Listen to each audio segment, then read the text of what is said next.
Nick Webb.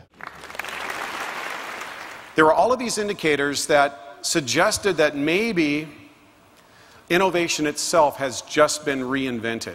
Good is out, exceptional, layered, and dynamic value rules the day. If you're great, you will create a discipleship and a following that is unbelievable. My wife would say stuff to me like, the trash is full. And I would think, totally. And so, right? So like the next day, I'm out looking for bigger trash cans. Duh. Who doesn't know that, right? Now, the problem is that most people don't really put together a plan. And maybe you don't need a customer service plan. Maybe you really don't need it, because these guys know what they need to do. I mean, they've got a truck, and the truck needs to go back on its wheel. Why do you need a plan to do that? I mean, anybody knows that you get it together, you put it on its wheels, and everything's going to be fine. Ish. The other thing that innovation superstars do, and I just love this, is they create amazing places for people to work.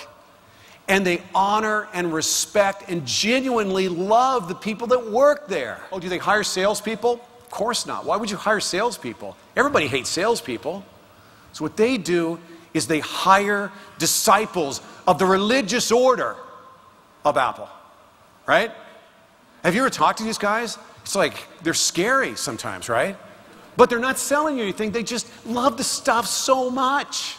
I was researching this book. I was disappointed and surprised to find that my colleagues in the management consulting space were propagating over 170 different forms of so-called innovation management systems.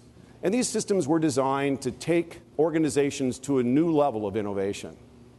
The problem was that these systems were not, in fact, innovation management systems. They were risk management systems. The baseline level of expectation is where most companies live, and it's the beginning of the end. Now, the first problem is, do you know where you live in the customer value strata? In chapter 3 of my book, I found one of the most commonly used lists of why innovation fails. And it wasn't until, and I think the list is 72 items, it wasn't until 42 on this hierarchy of problems with innovation. It was item number 42 where they finally used the word customer. Really? Wow. And I got to tell you, I'm really blessed because one half of my life, I get to invent products at Lassen Scientific and launch them to the universe.